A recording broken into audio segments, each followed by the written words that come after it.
No, right one. Hello, my name is Maureen Lunas, and today I'm going to share with you my hobby, which also happens to be the fastest growing hobby in the United States. My hobby is genealogy, the study of Your heritage. family history. This hobby is popular not only in the United States but around the world as people search for their roots. One of the first things that you need to do if you are interested in finding out about your family is to gather as much family history as you can from Your relatives and from birth records. living members of your family. Search out your relatives and find out what they know. It's helpful to tape record or videotape interviews if you have the opportunity, but letters Also work well. work just as well. An initial form letting your relatives know that you are searching out your family history and gathering information from them often is a great way to crack open the door and Dig deeper into what's going on. let them know what you're up to. From those family histories, you will be able to get some leads to start Researching deeper into your detective work. There are many places in the United States that you can go for additional resources after you have already contacted your family. those basic leads from your family. One of the first things you need to do is look at a map and find out not only where the city is that perhaps your ancestor was born, but what part of the city and where that city is located within the state. You must find out the county name. Now, there's some guides that will help show you and help you locate where these help you are. with this. One of the best books that is the Bible of most genealogists is called the Handy Book. And this is produced and published by Everton Publishers in Utah. The Handy Book lets you know what county records are available, whether it's birth records or legal records. marriage or death, vital statistics. It lets you know whether a county name has changed. Perhaps your ancestor was born in Greene County in 1880, but in 1879, that county originally was Orange County. You would need to know about that change if you were trying to track the birthplace of your ancestor or relative. trace that ancestor's parents. They would not be found under Greene County, but they would be found under Orange County. but Orange County.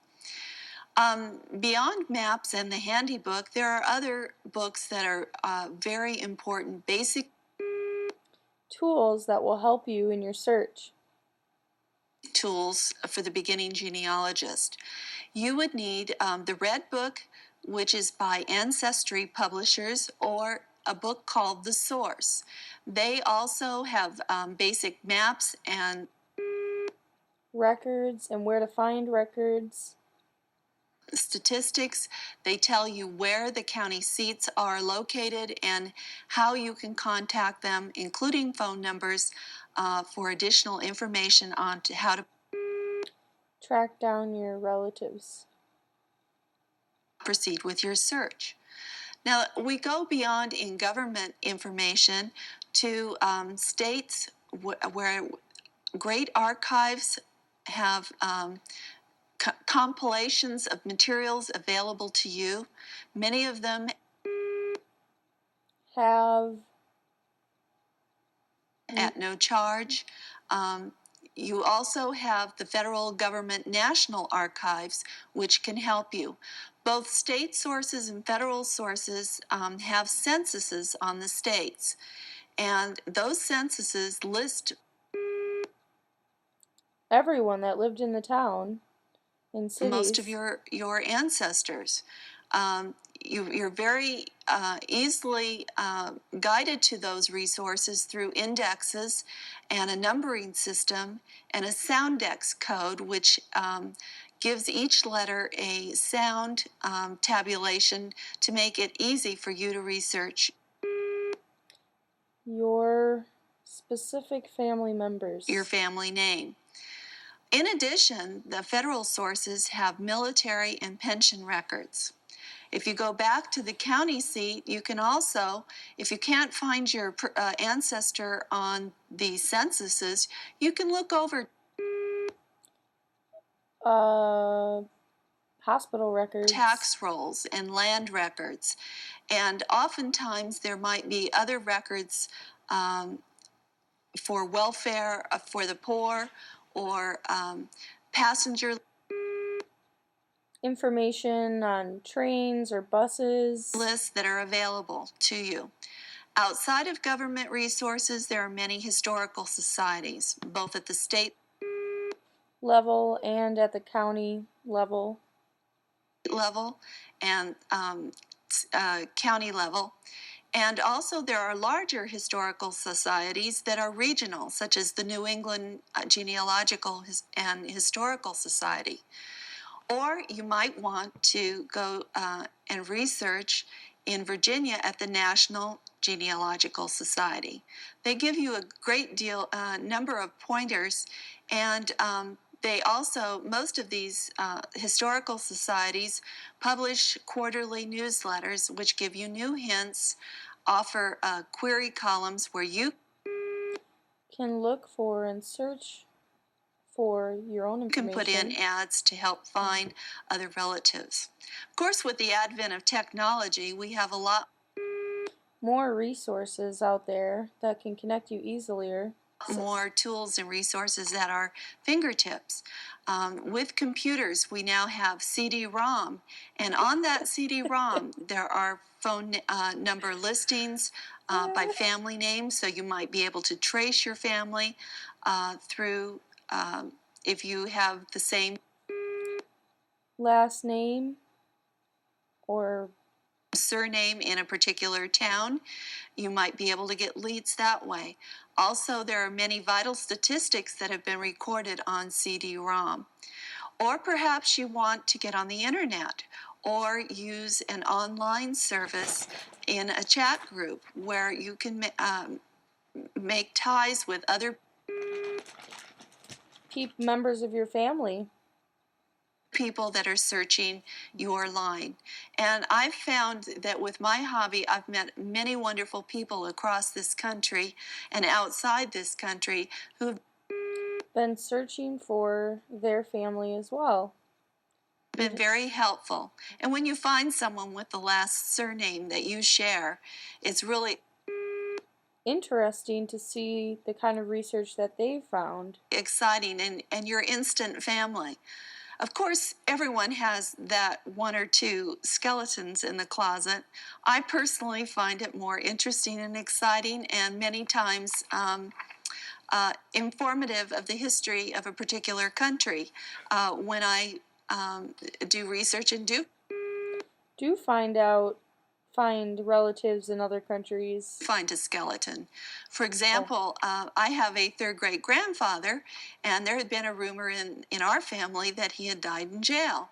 My husband and I traveled to Canada. We went to Brockville, Ontario, and we were able to trace from a newspaper article and found that my grandfather indeed had Passed away in jail, in prison.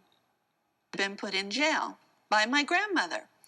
And she had put him in jail because he was a bigamist.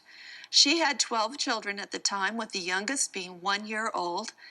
However, this brave lady locked him up because he had Cheated on her. strayed from their household. Now, when you put that in historical context, it becomes more interesting when you know that at that particular time in the 1860s in Canada, that divorce was not Common or allowed. available to people. And so people took options that they could find anything that they we might not take today. As I traced along, I guessed that my grandfather was put into a nearby prison, and the next town over was Kingston, Ontario. And in Kingston, at the federal penitentiary, across the street was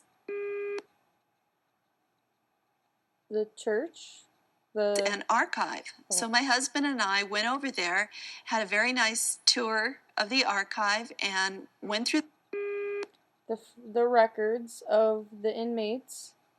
the microfilm.